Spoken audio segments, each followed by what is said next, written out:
Oh, snap. What's good? You know, it's funny. Last week I was busy and I couldn't be on the show, and so I didn't do a show. And then this week, Christian was all like, "Oh, the next one, title. Oh my god, like I have to go to the thing." Um, and so he asked me. He was like, "Hey, bro, can you host a thing? I let you go to that silly ass little Dodgers parade a couple years ago. Can you hold it down so I can go celebrate a real championship?" Those were his words directly. Damn. So I said, "Fine, that's fine. But if you ever bring the Dodgers thing up again after this, we gonna fight in these streets," is what I said. So what we're gonna do is we're going to talk about the brand new Day trailer. I was on set all day yesterday, so I didn't get a chance to watch it until this morning. So we're gonna break it down and kind of go through it and everything like that. Then from there, we are going to talk about Jurassic World Dominion. I know that sounds weird, but they set a budget record. That's pretty crazy. Um, Toy Story 5 looks like it's going to make almost $300 million in its global opening. That's what they're kind of eyeing. 275, 300, it's about the same thing. And Robert Downey Jr. has some stuff to say about Dr. Doom and the experimentation that he did to kind of get there. Like, it's going to be pretty crazy, man. So we got a lot to talk about. We got to do the damn thing. So with that, let's just get the show started. I'm not in control, so Look PLD. at these knockers.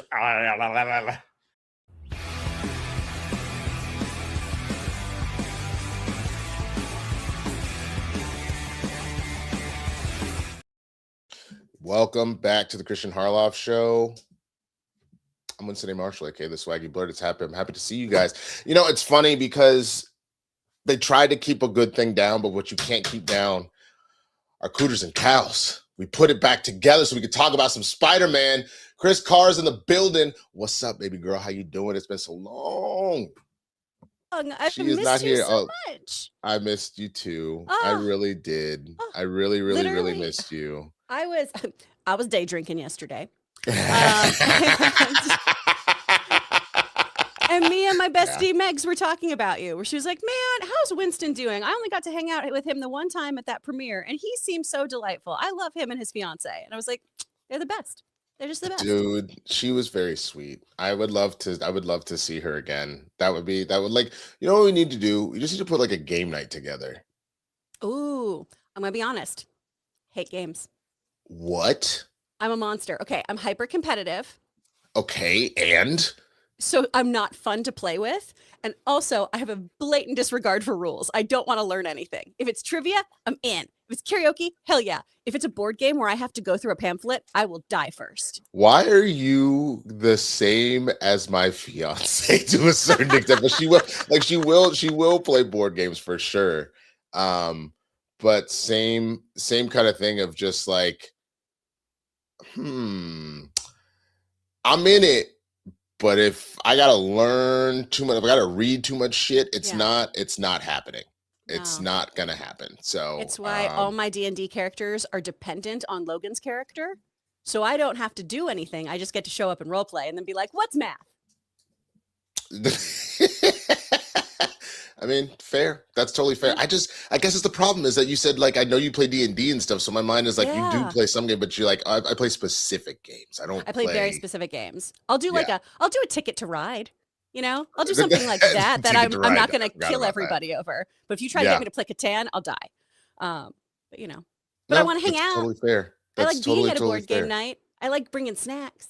Okay, we could Yeah. do that. I'm here for that. I the only reason why I say that you might actually be into this particular board game though, that I'm thinking that I have in mind, is that I actually wrote on this board game, and it's the type of game that wouldn't drive you crazy. It's the type of game Ooh. that you actually would really enjoy. And so I think this might be the one exception we make. Now we're gonna hold for just 30 seconds. PLD, can you put the camera on Chris and let Chris vamp for a minute? I think Christian just helped me log in so that I can take over. You don't have to do this anymore. So Oh, yeah, thank you. Throw it to Chris. I'll give you one okay. second. Hi, everybody. Hopefully, we will get to hear a little bit about what Winston was on set for, if he's allowed to say it. Because I always love those kind of stories. And then just a blatant shameless plug for myself. Come see me in a play this weekend. Tickets are in my bio on Instagram at Chris Carr. Woo! Okay, hold on. Where I is? Oh yeah, I can't take myself. Get out of here, you. You come over here, you. Okay. There we Okay. go. I think that did it. Let's just change a couple things. The first thing I'm going to do is PLD. This one's going to go bye-bye. Okay, bye-bye. Okay. And then other thing I'm going to do is thank you all. You're just going to have to kind of deal with the tech as we're dealing with the tech in real time. I'm going to play a video from Kristian while you're doing that. How about that? Oh, do that. Yeah. You got a video from Kristian? Play a video from Kristian.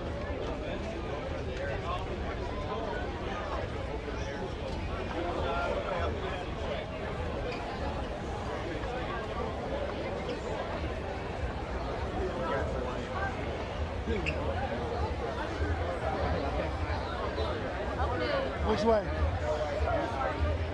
Which way am I walking though? Alright, let me face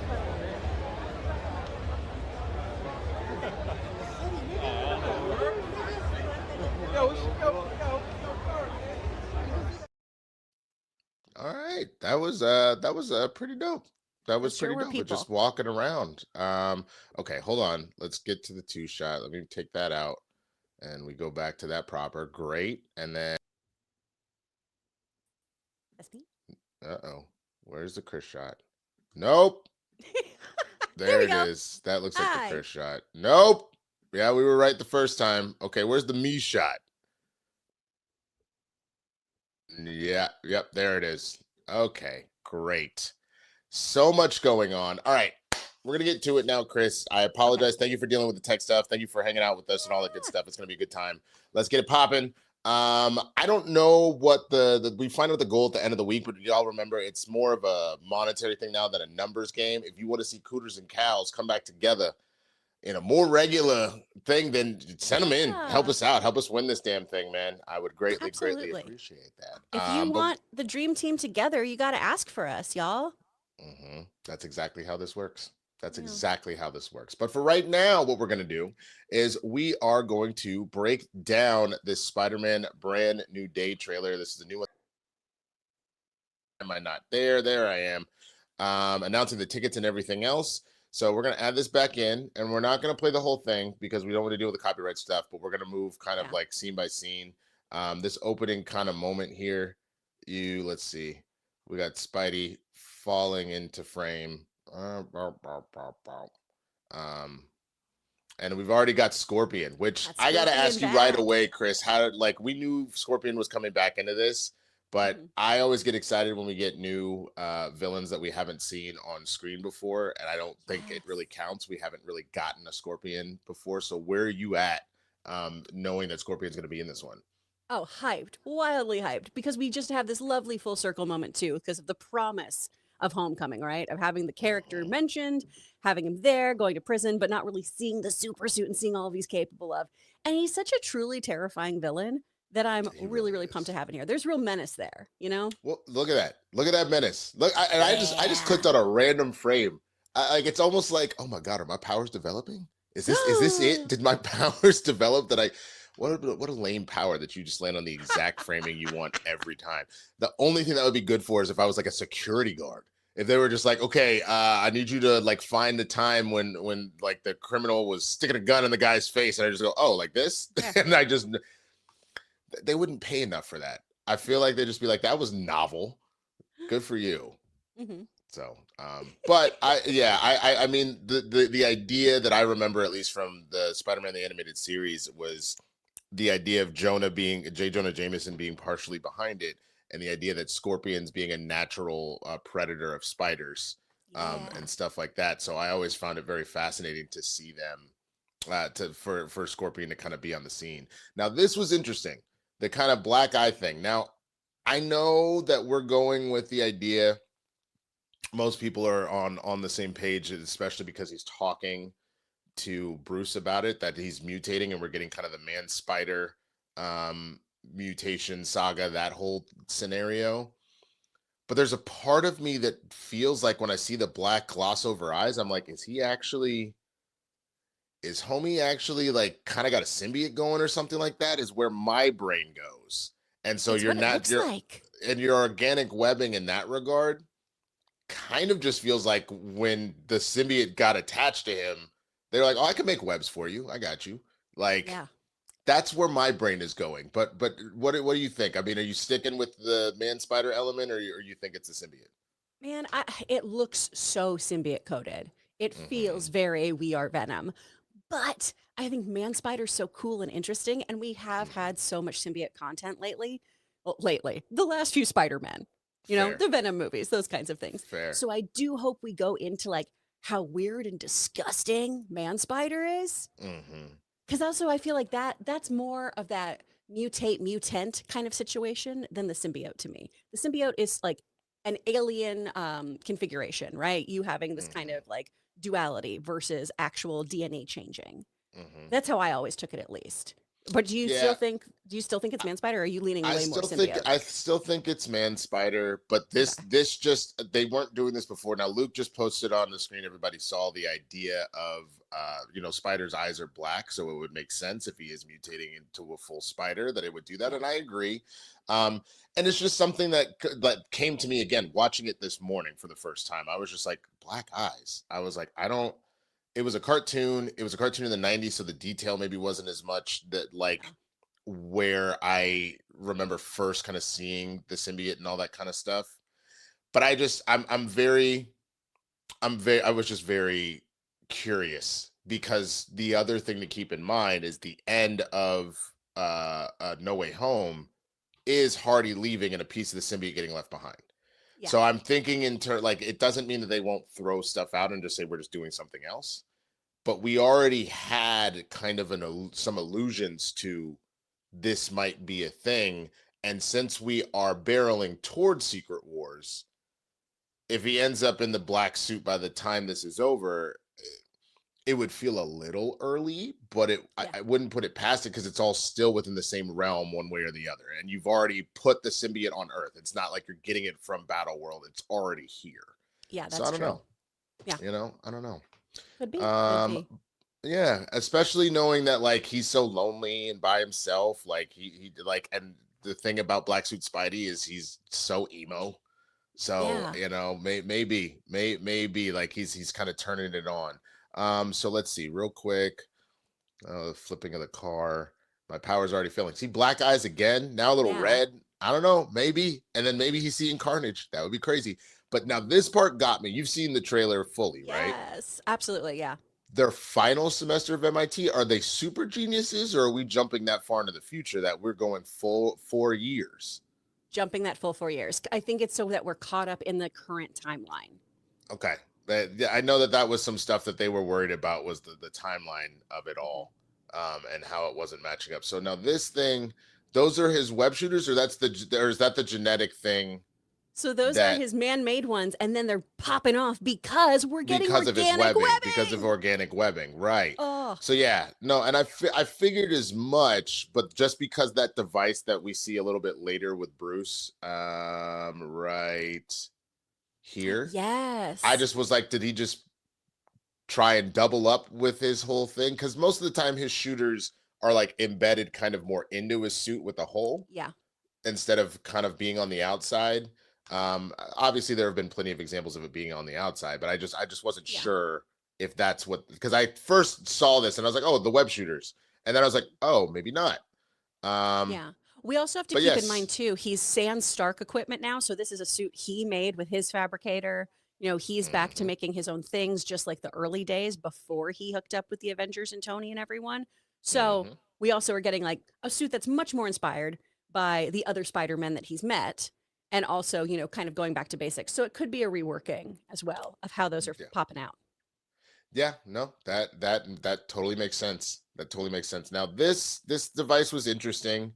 The idea that we've gone back to a full banner and we're going to get a full Hulk because you get the Spidey saying, I didn't know you could get that big. And if you think about it, since Spidey's been on the scene, he showed up during Civil War. So he may have seen images of Hulk previously, but he only ever met Professor Hulk. He never actually met Bruce is just regular Bruce or Hulk is just regular Hulk. So I thought that was an interesting line a little bit on, but Yeah. I didn't love the fact that they are doing that thing with trailers again where they gave away too much too soon. Like we had already heard rumors that Hulk was gonna like be like the standard Rage Hulk, but the idea that we jumped with this whole possession thing and then you ended up what I think it's I'll jump back. Like you ended up knowing, oh yeah, no, Hulk gets possessed and now he has to deal with it. Yeah. Let me have that in the moment for the layman person that doesn't know specifically what's going on here. You teased it enough by saying, if I'm not wearing this, you better be worried. That's enough. You didn't need to show me this. It's it's Chekhov's gun. It's Hulk smash. We know that it's going to happen. We know he's going to lose it. And this kind of makes me go back to the idea of I need studios to trust us as an audience to be in a theater. I think they're so nervous about people not going to see movies that it's we gotta hit them with the big pops. We gotta let them know exactly what's going to be happening in this movie. And that's such a bummer because think of how many people would just scream, even though we see it's coming, even though we know he's going to Hulk out, to have that moment without seeing that footage before.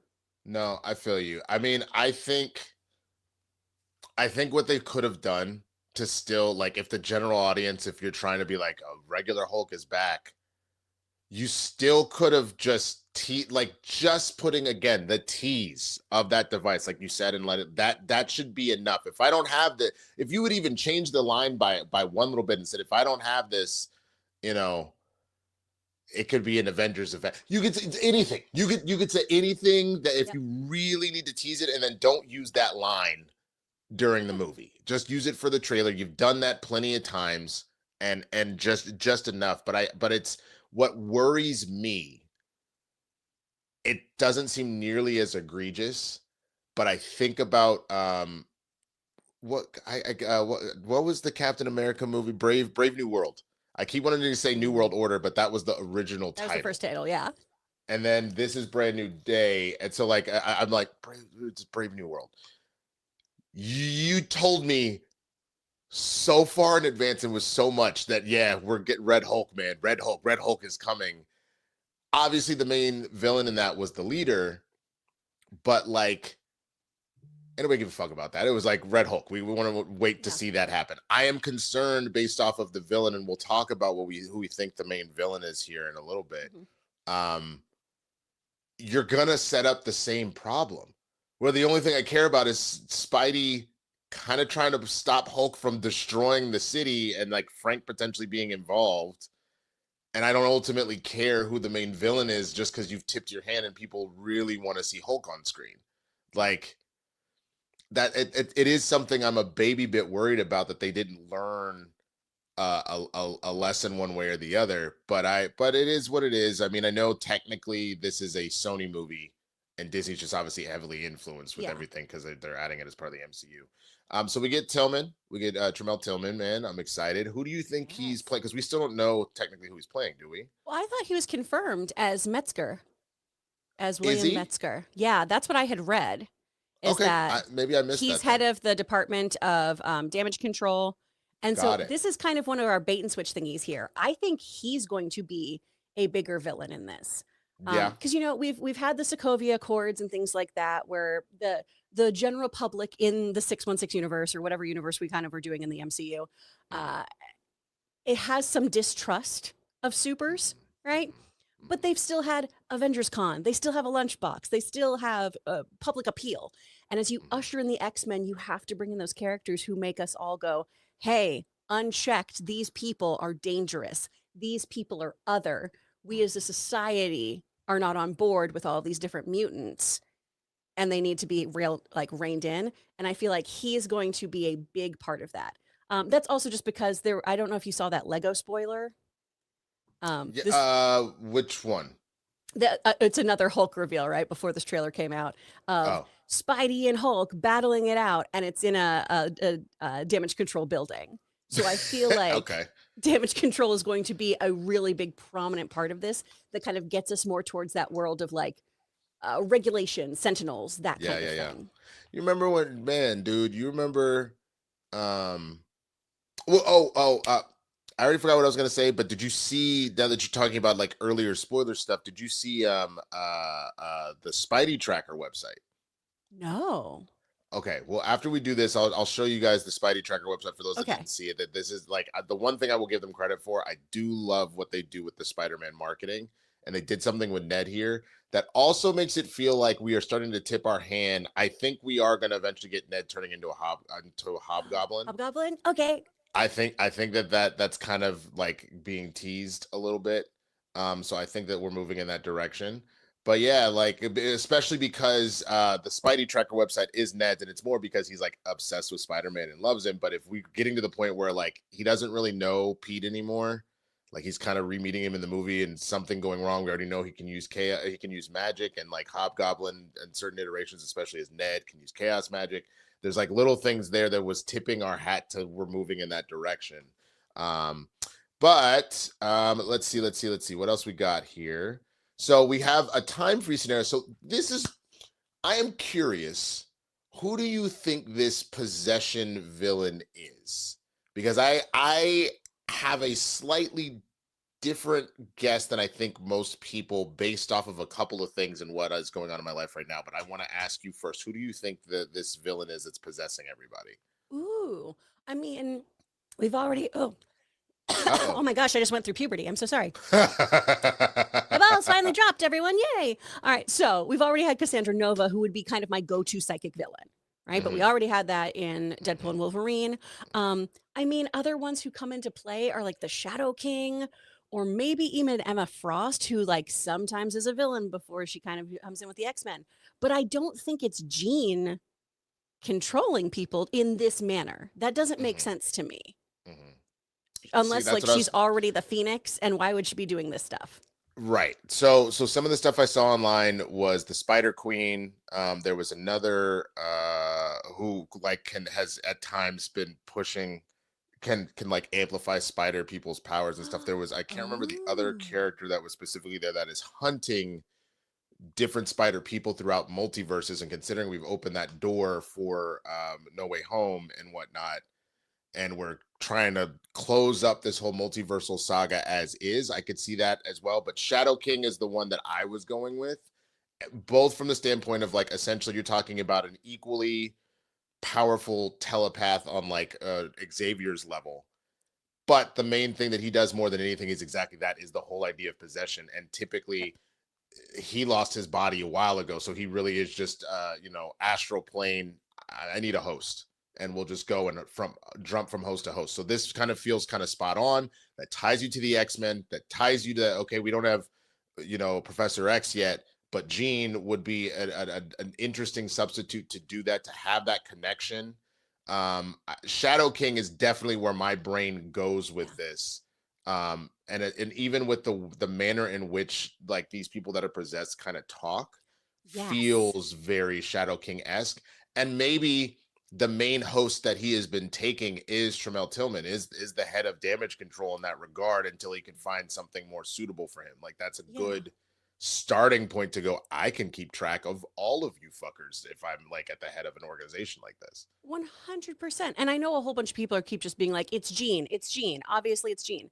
Y'all, we've seen a hooded figure, but we don't know if that is the exact hooded figure who is possessing all these people. So again, I think this trailer has a lot of bait and switch moments, because why would you? I just don't know a world where we set Jean Grey up as a villain in a Spider-Man movie. That's bait. Exactly. unless she's gone full Dark Phoenix, and if we're doing that again, I'm going to slap somebody. I'm going to literally uppercut someone in the face. Yeah. Oh.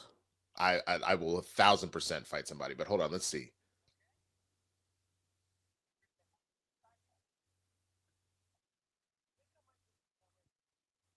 Because see that the only other person that comes to mind, and especially because we're using the whole day sequence, though that would typically we'd be going to one more day. Yeah. It could be Mephisto. Not to go back to 2020, 2021, where everything was Mephisto. But we actually have Mephisto is officially in the universe. So that's also a possibility that's potentially going on.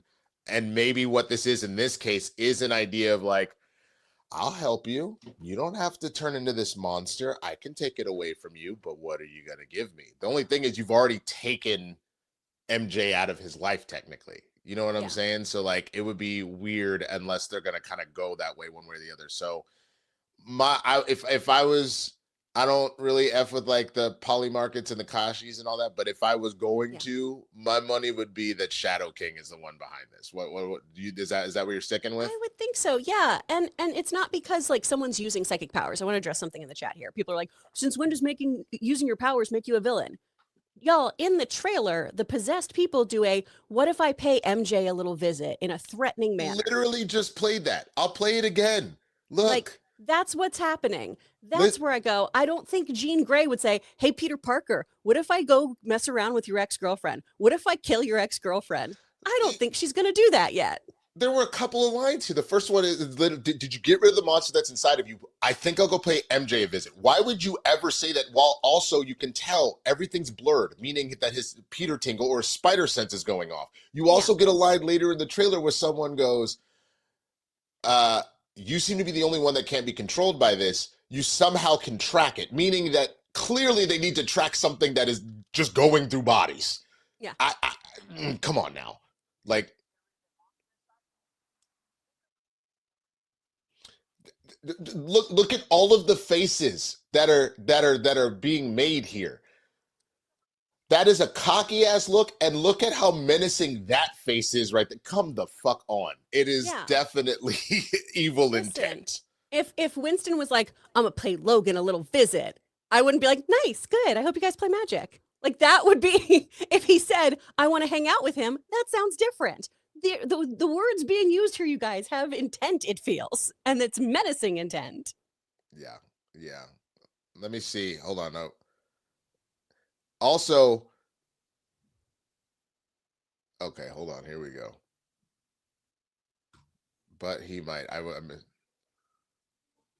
Okay, you can't get away with this, but he might. Again, what is there a possibility that Jean has gone rogue? I guess. Sure. But and she could be working with the Shadow King or something. She could be being manipulated because she hasn't teamed up with Xavier yet or something like that. There's a whole bunch of things. Like, there's definitely possibilities there, but like, I'm gonna like, and we've seen bait and switches and stuff like that before, but like, again, I'm gonna go with the idea that this is whoever is doing this is in some nefarious shit. Now, yes, again, Jean could be blackmailed. Jean could be this, that, and the other, but like, that means that someone else is the big bad if she's being blackmailed. Right. If anything, I would feel that there's a higher probability instead of her being blackmailed, because Jean, even though she has all of this latent ability, we're meeting her early on in the story where we're just getting introduced to her. It's also very possible that she doesn't have that full range of scope of control over powers. And again, if it is a Shadow King that is doing his own level of control of possession, it's not going to be the Purple Man, because since we brought Jessica and Daredevil back and he died in Jessica Jones, I don't think it's going to be Purple Man. But there's a possibility that she's just not strong enough yet to protect her own mental headspace, and she is being controlled to use her powers to essentially do a lot of the stuff we've seen Professor X do previously, where he's able to freeze an entire group of people because, like, essentially you've shut everybody's minds down and stuff like that. Like, there's a number of different ways that could go, but that's just kind of wild that people are like, it's Jean and she's not evil. She is evil. I don't. But then the idea of bringing MJ to Frank to have Frank protected, I think where this is actually where I will give a lot more credence to Punisher One More Kill. The main point of that story, other than to just see the gratuitous violence in that, was to set up the idea that Frank is moving kind of away from, I mean, just essentially being vengeance and being more about protecting people, because that whole short that if you guys saw that special, there's one more kill on my list of people so I get my full vengeance.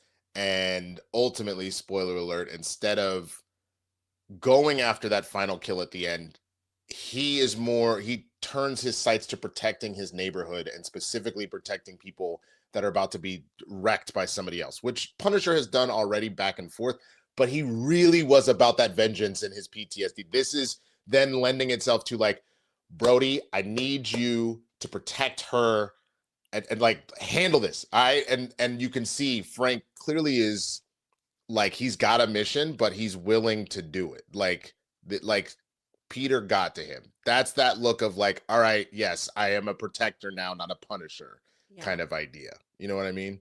So sure. I am interested to see how Frank influences Peter, though, especially with this kind of more uncontrollable power. Right? We saw a lot more animalistic tendencies in this trailer. Even the way he throws Scorpion. This is a Peter Parker who isn't putting the kitty wheels on as much anymore. You know what I mean? And I'm wondering if Frank is kind of pushing a little bit of the, do you really want to stop someone? Do you know what that actually means? Also, I'm laughing at somebody right here talking about, I'm often wrong with my shit and it's too inside baseball. Shadow King, fuck out of here. Again, I need you to use your big brains. Get the fuck out! I need you to use your big brains here. We are talking about, where is this going? We are going towards the X-Men. Shadow King is an X-Men villain. If you are trying to use this as an avenue to set shit up for the X-Men, that's actually a pretty damn good connection. Yeah. Now, mind you, it might be too much, but Shadow King the fuck out of here. All right, Brody. Okay. You told me. Oh my God. You really got me on that one. It might be Jean just doing everything on her own, and she thinks that she is justified in what she's doing. Maybe she's trying to counter like all these other governmental powers and things like that. But again, the point is, if she is threatening Peter, that's not really this version of Jean Grey yet. Maybe it is. Maybe they're doing a whole Breaking Bad with her very early on. Right. But it doesn't make sense. And Shadow King makes more sense to me. Yeah. No. And I think he's more interesting. I also think it is more interesting, but again, we will see one way or the other. Yeah. What happened? Oh Lord, my dog caught a bird and now is apparently dragging it around, being like, "Mom, look what I caught." Oh Jesus. Oh my gosh, Asia. Yeah, she I just got the text about it. But yeah, I mean, again, the reason why I'm thinking symbiote here, because he's tapping into this more, like he's even talking to Frank about it. And I don't think that that's connected to the same scene per se. I think that's clever editing. But again, it's the idea of turning it on. It's not to say that you couldn't be like, I've been suppressing my mutation or whatever, but it feels like he's like, I'm digging into the rage. And that, again, the reason why I kept thinking black suit again with the eyes is I know he doesn't change here. He's in his suit. So it makes more sense for that regard to be the mutation. But the reason why I thought that is leaning into the rage, that is a very symbiote coded thing to do per se. Sure. But we'll see. We will see one way or the other with that. Obviously, this big fight with the hand, all that kind of stuff. Crazy with the webbing there. So fun. Able to web up Hulk like that. Now this part was just fun. The hey, you got to stretch, man. Hey, I'm not in high school anymore. I felt that. Yep. I felt that deep in my soul. I felt it in my knees. Yeah. Yep. Exactly. But the fact that he's getting the full.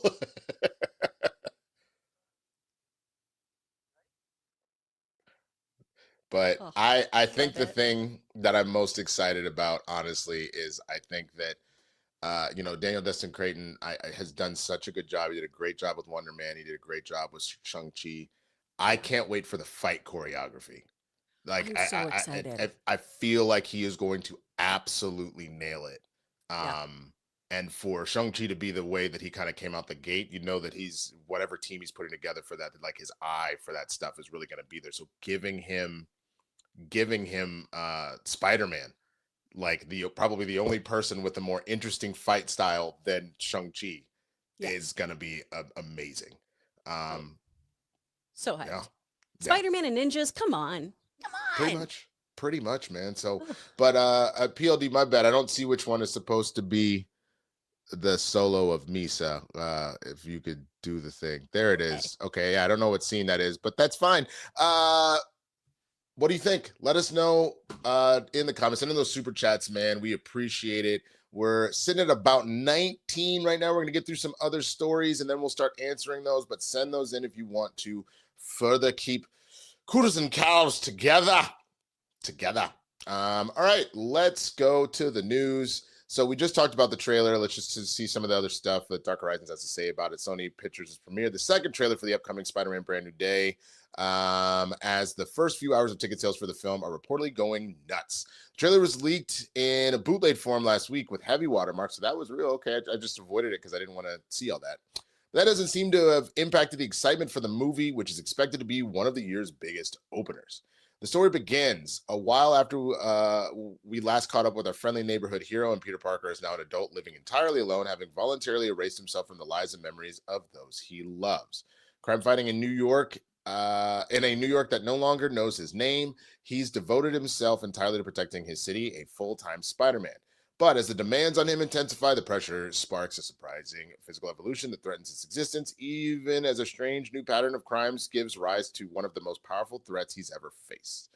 Tom Holland returns as Peter Parker Spider-Man, helmed by Destin Daniel Cretton, Zendaya, Jacob Batalon, John Bernthal, Mark Ruffalo, Michael Mando coming back as Scorpion, Marvin Jones III as Lonnie Lincoln, aka Tombstone, Sadie Sink, unnamed role, Liza Colon Zayas, unnamed role, and Tremel Tillman, still not officially announced, but obviously we kind of heard some rumors. So that's, again, we went through everything. I don't think there was anything in there particularly special one way or the other that we didn't kind of talk about. Yeah. Anything you would want to add at all, Chris, or we can move on? I think that covers it all. I'm excited. I'm pumped to see it. Love seeing Spidey in theaters. I hope this one kicks ass.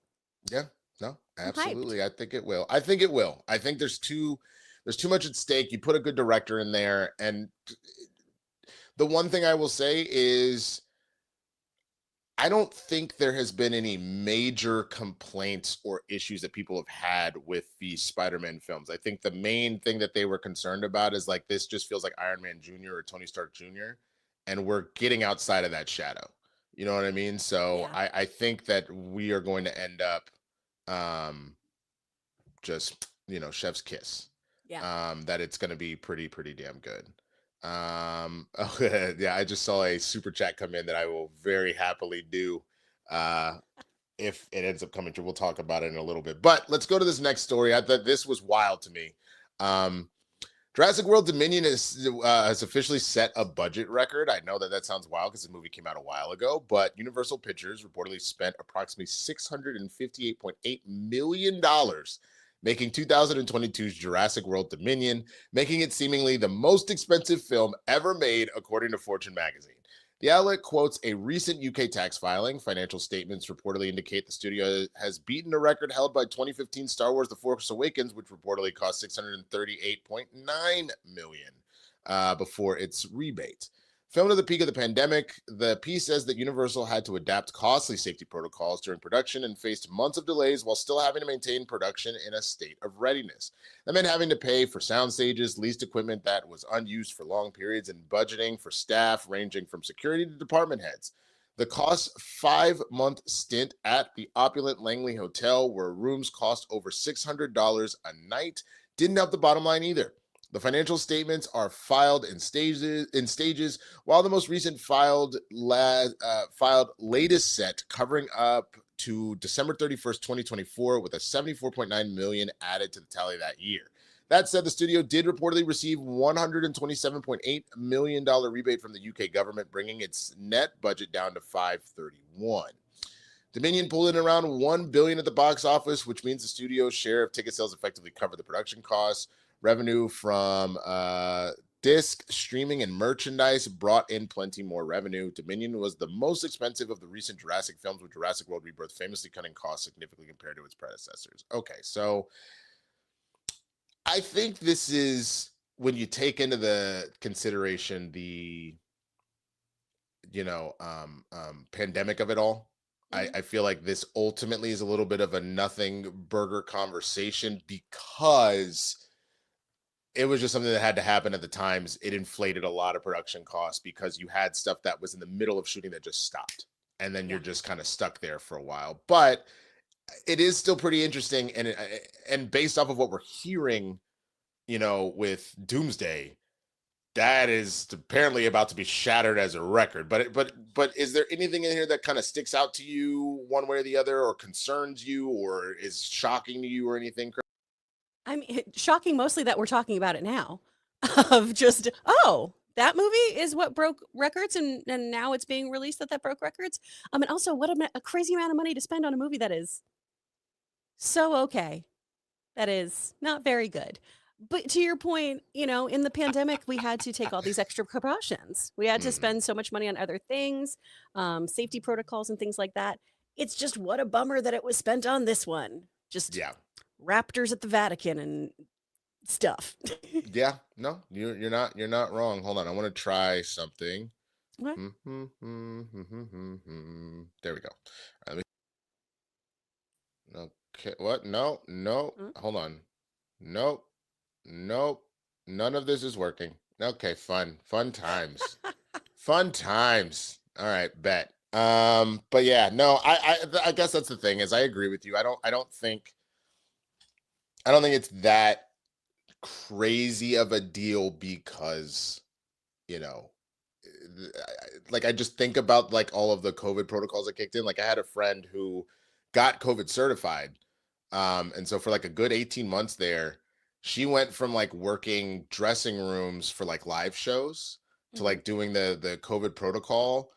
She on average pulled maybe 75 or 80 doing dressing rooms on the year. She cleared like 140, 150 with the COVID protocols because they were in so demand and were paid so much because it was also considered like a health risk type thing. Yeah. The fact that she essentially doubled her yearly take doing that, it then doesn't surprise me that that budget ballooned, knowing just that one role of the person who is taking the test has to know all the COVID protocols and all that.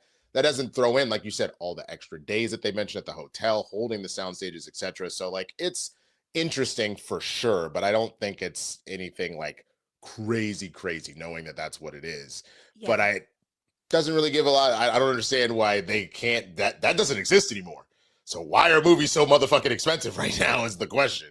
That's what I was going to say, is if we're about to break that record, why are we spending so much money when it isn't as prevalent to make sure that we have safe distancing and all this gear and all these COVID tests happening? Because, I mean, we don't get swabbed on set anymore like we used to, where before you even went on, you had to do a COVID test on location before you got to go any further. Dude, I felt so bad when I did Superstore. It was the season premiere, and it was of the final season. And again, it was mid-COVID. And so the whole episode, like my whole line was about COVID. I was upset that the cafe shut down. America Ferrera, she had just had her newest baby at the time. I don't know if she's had another one since, but she just had her newest kid, and so she was like nursing, but then was also the star of the show. The protocol was, I didn't start shooting until like 11, but because they had to do rapid testing, and at the time a rapid test was an hour, I had to show up at 5 a.m., do the test then to be ready potentially for 6 a.m., to then be taken to my spot, do all the paper, all that kind of stuff. And then you're just kind of on, for those that have done movie stuff, a lot of times you're called hours and hours before so that you're on hold and they're not waiting for you in makeup or costumes or anything. That's all kind of handled. Poor America Ferrera had to be there at 4 a.m. because she needed to be tested first, because hair and makeup for her was longer, just obviously as a whole, as the star, as like a woman, like all that kind of stuff, all the different scenes she had to do. And so I heard from my buddy, one of her co-stars, that like, yeah, she typically was going to bed at like 5 in the afternoon, 6 in the afternoon, more or less. But then she would have to wake up, nurse, and then get over there to go take whatever COVID test and do all that other stuff. So like, I just felt horrible for her, but it jacked up productions all over the place. You were genuinely 100%. Like tied down for hours. Yep. So I am glad we're past that fate, though it's kind of crazy to say that was 6 years ago. We all live in a simulation now. I don't even know We what's really real do. anymore. We really do. I think maybe we all died. I don't know. Holy shit. Yeah, no, that pretty much. I wish I knew. That pretty much sums it up, man. So I wish I knew too, man. I do too. Go ahead and throw it on me for a solo real quick, PLD. What do you think about this budget? About this crazy budget for Jurassic World Dominion? Do you feel like we're kind of ballooning to ridiculous places again, or do you think that it's gonna come back down and it's getting more under control than what it was? Let us know in those super chats, man. Keep sending them in. Keep sending in your questions and your love. We appreciate it. We really, really do. Trying to win that bonus for the week, man. All right, let's go to this next one. Toy Story 5 is eyeing 275 for global opening as Pixar sequel's budget is revealed. Toy Story 5 opens in theaters this weekend, and according to Variety via Tunado.com, the movie is eyeing a $145 million to $150 start in North America. Some industry experts believe it could go as high as $175, propelled by glowing reviews and the franchise's continued popularity. With Toy Story 5 on track to open in the same ballpark as Inside Out 2, $154 million, and above Zootopia 2, $100 million, there's already a firm belief that the Pixar sequel will surpass the $1.6 billion and $1.8 billion they earned at the worldwide box office. At this rate, Toy Story 5 will score the franchise's biggest opening, surpassing Toy Story 4, $120 million, and Toy Story 3, $110 million. This would also mark the biggest opening of 2026 as Woody and the gang breeze past the Super Mario Galaxy movie at $131.7 million. Overseas, Toy Story 5 is set for a $135 million debut and an expected $275 million start at the global box office. According to the trade, the movie costs about $250 to produce. And market. Damn. So profitability is going to be very easy for the movie. Crucially for Disney, it maintains interest in a franchise that generates over $1 billion every year in terms of retail sales across consumer products, games, and publishing. I did not know that. Yeah. Toy Story is also Disney Plus's most watched movie, over 2 billion hour stream globally. In terms of competition, Toy Story 5 won't be bothered by the death of Robin Hood and Leviticus, both of which are eyeing openings in the $3 million to $4 million range. Yeah, they're not. That's not competition. As for Disclosure Day, it's set for 20 to 22 million its second weekend after recently nearing 100 million worldwide. Of course, good news for Toy Story 5, maybe bad news for Supergirl, that opens next weekend and may be unable to reach the #1 spot depending on how strong of a hold the animated sequel has. The toys are back in Disney and Pixar's Toy Story 5, and this time it's Toy Meets Tech. Woody, Buzz, Jesse, and the rest of the gang's jobs are challenged when they come face-to-face with Lilypad, played by Greta Lee, a brand new tablet device that arrives with its own disruptive ideas on what's best for the kid, Bonnie. Will playtime ever be the same? All right, I can't wait. I'm actually headed to that movie more or less right after this. I got work for like 2 hours, and then I'm headed to go see Toy Story 5. So my out of the theater reaction will be up on my channel. That's awesome. So I can learn a little bit later. But are you excited about Toy Story 5? And what do you think about the opening? And I'm curious, what do you think? Do you think 275 is spot on for the global? Do you think it's too low, too high? And what do you think the final number is going to be, Chris? I think honestly, 275 is a pretty modest assumption here for Toy Story, because this, like the article says, this is a huge franchise that makes billions. This makes so much money. Obviously, it's incredibly toyetic since it's all based around toys. But when you look at their roles in video games, when you look at the actual merchandising, their role at, the theme parks and everything, people love this. And it's not just, kids going to see a movie where that always does well in the summer anyway, but it's also now all of these millennials who grew up on these movies and now have kids. We all were Andy giving our toys away to Bonnie before. And so this is a franchise that I think everyone keeps coming back to. And it's a little bit nostalgia bait, right? There's a little bit of that there of, I want to go see my friends again.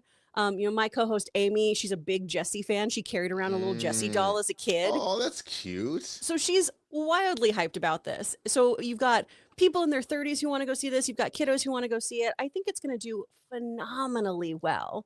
I am still very interested in the idea of the tech versus toys from a company like Disney that is, dabbling in tech and dabbling with AI. Didn't they just kill their massive AI deal though, which is Yes, actually they pretty did. funny. Yep, Lilypad didn't win. And Yeah. I can't remember if I told you this. This is a little inside baseball thing, Mm. but I had an audition to be the sound alike for Greta's Lilypad for a bunch of advertising. Oh wow. And That's I got cool. pitched. It was very cool, but I got pitched for it because I was the voice of Leapfrog for years. I did And not so- know that. Yeah, I used to be in Target and Walmart displays where you'd hear my voice, you know, doing all of the leap into learning with Leapfrog, and I'd go through Wait, how all of these wait. things work. I did know that because I remember Yeah. you saying that at one point. I forgot. Holy crap, dude. But I That's didn't even get a nuts. call back.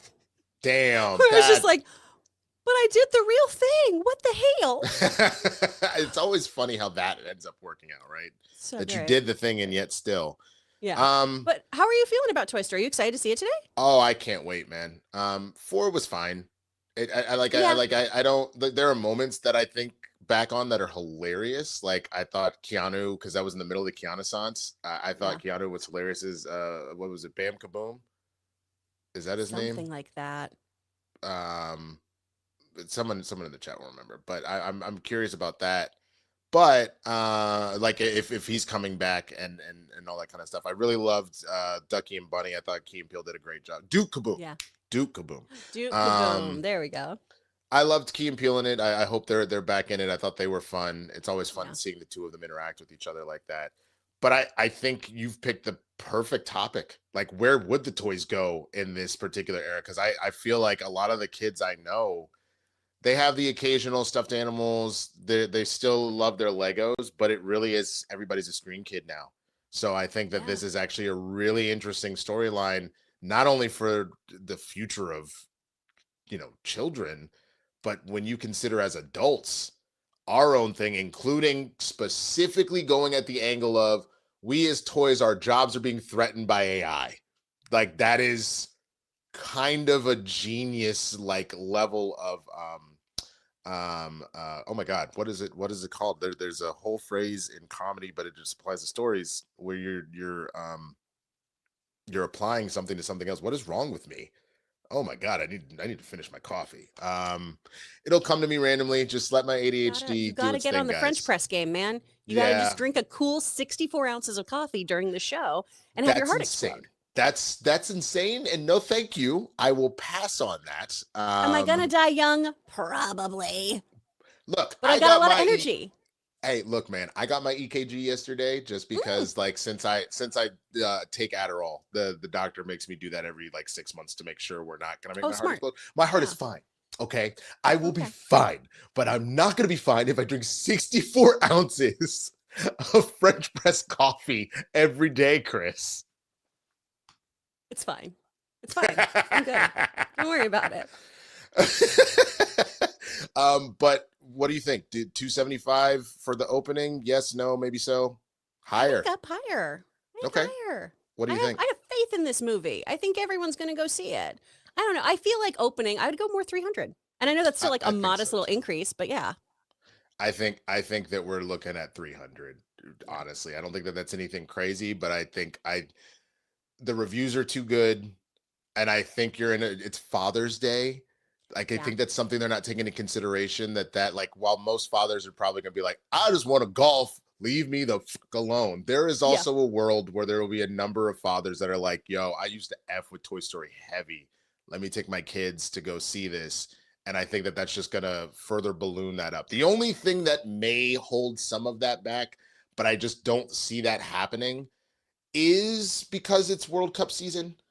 And Yeah. so around the world, like I don't think it's going to affect here quite as much, because even though we're hosting and we're a little more into it than normal, America still isn't fully tilted into all of that. You might see that affect the global box office a baby bit, but I still don't see that happening. I still think that this movie will do the numbers that it's trying to do. You know what I mean? Absolutely. Yeah. So, what do you think overall? What do you think the final total will be? So just, it mentioned it in the story, but I wanted to go and look. So Inside Out 2 did 1.69. Mhm. And Zootopia 2 did 1.87. So what do you Oh. think Toy Story will pull? And so far, mean- Super Mario Galaxy has done $1 billion. It's the only $1 billion movie this year. That's so insane. Yeah. I feel like Toy Story though has the potential to beat Super Mario, genuinely, just because Oh, these it stories definitely tend to will. be better, right? So Yeah. I think it's going to be one of those really big tier box office things. I think it's going to break some records because again, the stories are usually wonderful. It's we're dealing with an existential threat, so oh my gosh, am I seated? Yeah. Thrilled to be Yeah. watching a children's movie where I'm just going to be, having an absolute crisis myself. I think it's going to do absolutely banger at the box office. So I think it's going to knock all these out of the water. I think it's going to be higher than all the other films so far this year. Animated films. Do you have an idea of what number you think it's going to hit? What did you say Because the other ones I mentioned Hideout weren't was? this 1 year. It was Oh, shoot. Mario's at $1 billion. Yeah. Zootopia was at 1.8-ish. Zootopia 2. And Inside Out 2 was 1.6-ish. So just in the sense of like over the last couple of years, that is what Disney/Pixar movies have been kind of bringing in. So knowing that Toy Story is like the biggest of all of these franchises, do you think it'll surpass 1.8? You think below 1.6? Where I are think we're you going above 1.8. You think so? I think so. I know right now also like the economy is taking a huge hit. People aren't spending money as much as they do. But I feel like if you are being choosy about the films you're seeing this one. So I do think this is one that is going to beat those other numbers. So I think minimum that like 1.8 kind of number.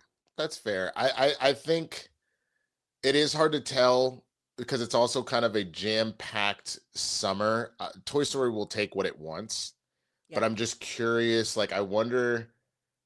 I don't know why, but my gut is telling me that it actually doesn't beat Zootopia. I think it gets to 1.7. I think it kind of hits in the middle.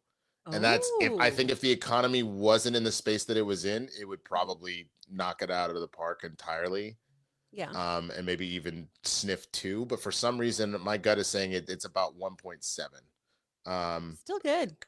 Which is still fantastic. Yeah. I just the idea of it beating out Zootopia. That was the question, because Zootopia also came out around Christmas. It came out like November. That's just a different level of stuff going on. But again, that would be fantastic if it pulled 2. Disney is gonna be laughing all the way to the bank one way or the 100%. Other. But they really, really will be excited about that. Because I think the other thing that's gonna chop away at Toy Story getting to 2 potentially is that Monsters and Minions is about to come out as well. So you are the families will be linked in for a bit, but then you're gonna shift. So that's my only thought process, that it will do exceptionally well, but it won't hit 2 billion. That's fair. I have never felt older than seeing a Minions movie. I just don't get it. I don't get the appeal of them yelling banana. I don't know. And it's ruined wearing overalls for me. Every time I wear overalls, people refer to me as a minion. I just don't get them. Yeah. Okay. All right. Well, I look, I get it. I've never really watched them one way or the other. But yeah, I people love it. So we will see. We will see what happens. One last story and we'll get to your questions. Avengers Doomsday star Robert Downey Jr. on the MCU's return as Dr. Doom. There's been some experimentation. Although the majority of the fans now seem to be on board, the initial announcement of Robert Downey Jr. would be returning to the MCU as an entirely different character after playing Tony Stark for so many years was met with mixed response. We still don't know exactly how this new big screen take on the classic villain will be depicted in Avengers Doomsday, but rumor has it that Downey Jr. is playing the Victor Von Doom and not an evil Stark variant. Why does he look so much like the late Armored Avenger? Apparently his resemblances to the fallen hero won't actually come into play, at least not in this movie. While speaking to CBR, Downey confirmed that they're doing something different with the character. A lot of it has been, there's some experimentation, said the Oppenheimer star. We've had our moments of let's shift here, but we landed in a place that I think will more than suffice. And it's not even about how I executed it. It's about the way it's been structured and the other characters. Expectations are high for Doomsday and Avengers Secret War, especially after the massive success and popularity of the Russo brothers' previous MCU movies and what many consider to be a largely disappointing run of the multiverse saga films. There's something going on in Doomsday and forward that is literally the only antidote to how do you not have these films be let down after an Infinity War and Endgame? And boy, have we labored long and hard to bring that down, RDJ went on. I'm quite odd in that I try to stay as removed from a subjective experience of things as I can, he explained. So I try to think like the brothers. I try to feel like I'm in the writing room. I try to feel all that stuff. But eventually, there's so many big shoes to step into that I just have to go, what hasn't been done as well as it can be done yet? We're always looking for that opportunity. Co-director Joe Russo also addressed fans' expectations, revealing that Doomsday will have a lot of surprises while describing the next major MCU event as the most mature of all the Russo Marvel films. The stakes keep going up, but emotional complexity is always the answer, Russo said. You bring emotional complexity to anything, and it enriches it. It makes it a fuller experience for the audience. It surprises you. There's lots of surprises in this, and I think Doomsday is the most emotionally complex of all of them, and in a lot of ways, the most mature of all of them.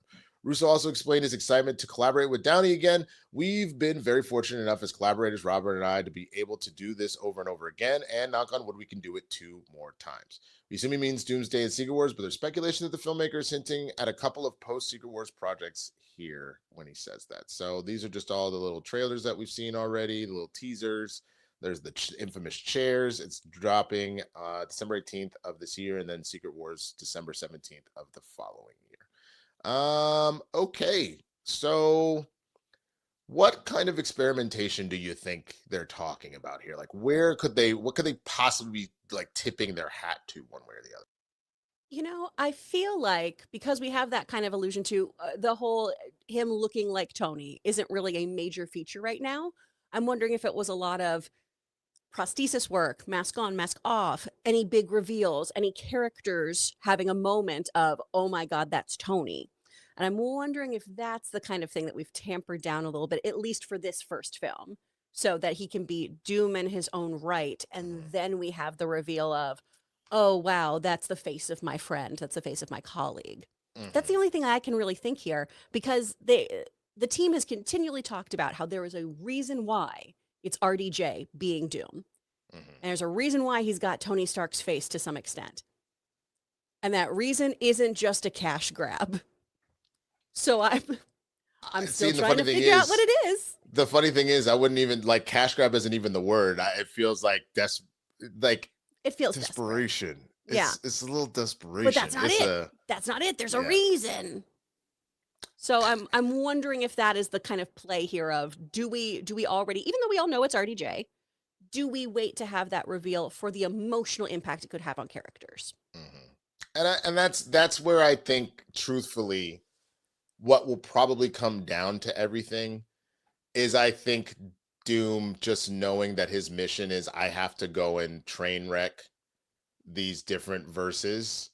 And this is maybe like the main verse we need. This is the sacred timeline, whatever it is. I can see a world of him going, I'm going to make myself look like your world's like, if my face is effed up anyway, I'm going to look like yourself, like your greatest hero.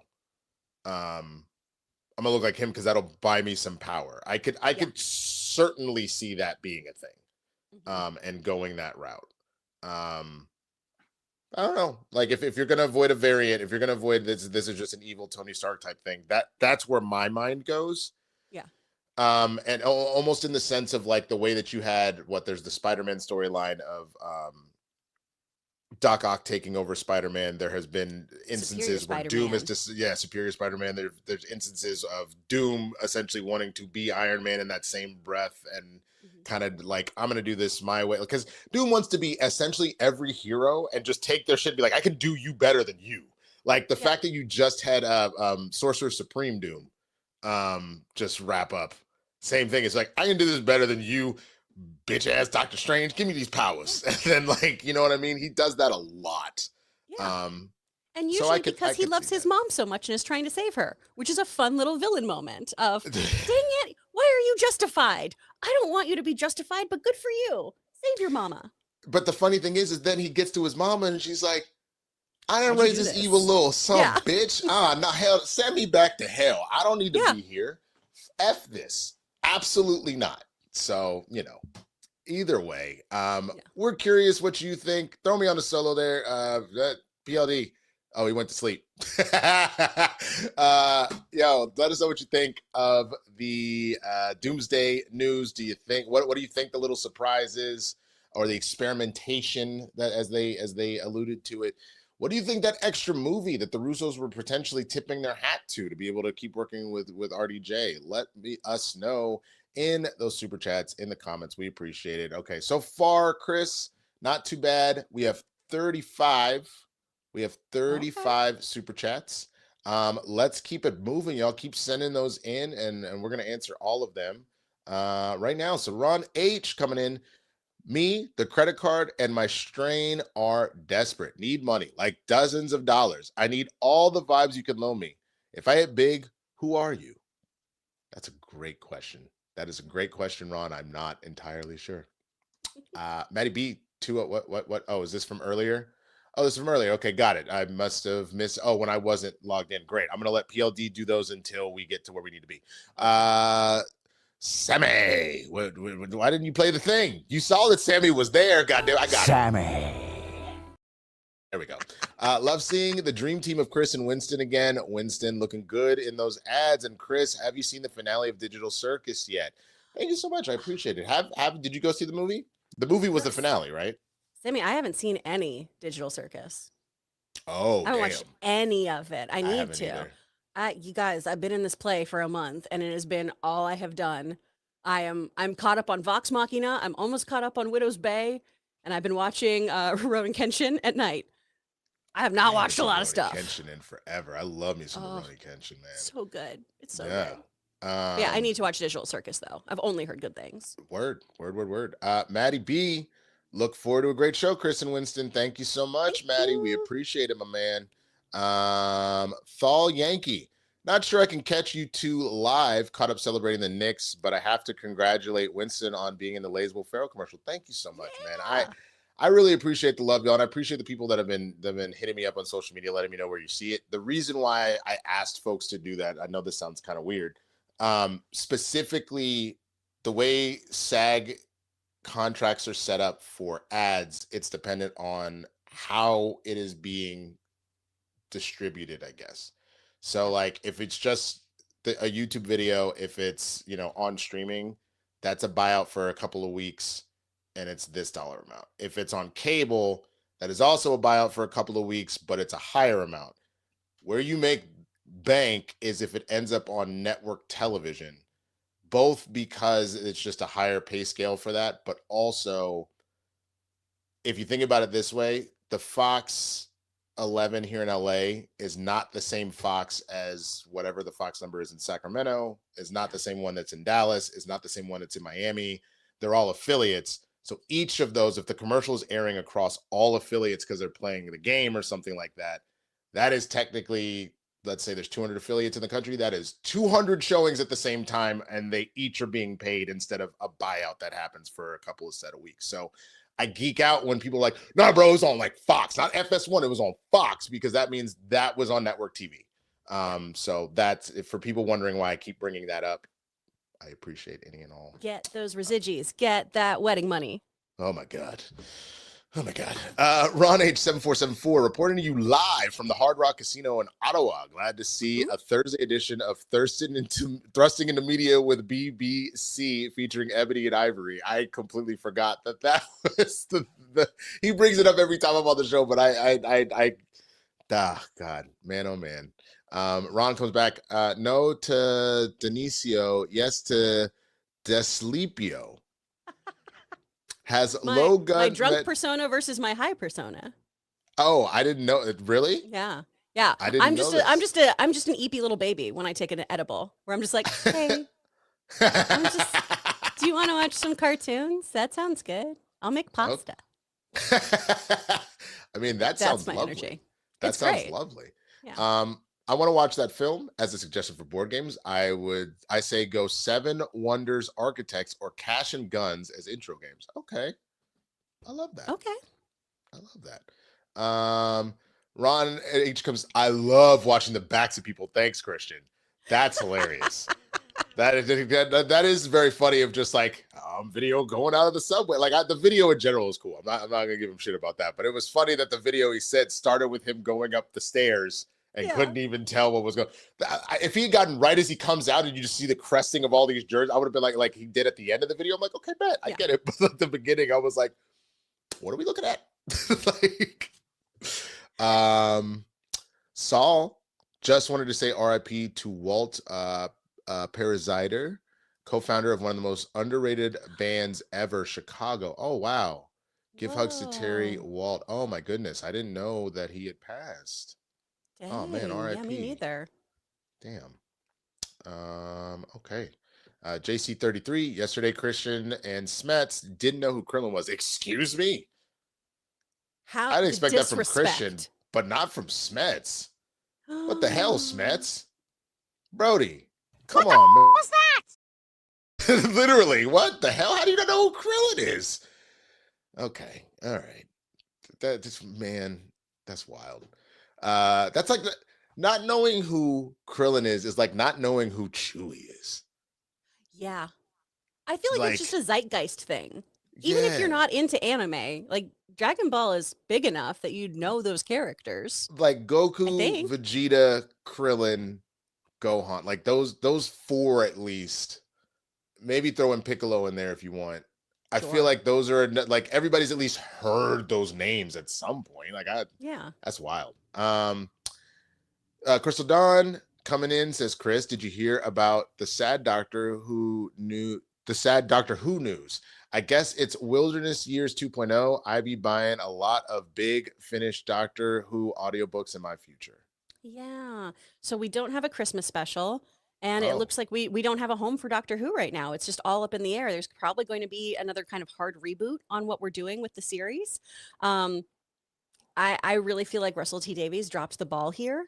And it's really unfortunate. But the great thing about Doctor Who is there is so much content. So you can go check out those audiobooks. There's comics. There's decades worth of media. So if you didn't watch classic Who, this is a great time to go back and watch all of those and get really deep into the lore if you're missing that classic Who kind of vibe. So Yeah. it's a bummer, but we still at least have so much content to consume and go back through. And there's such rewatchability there.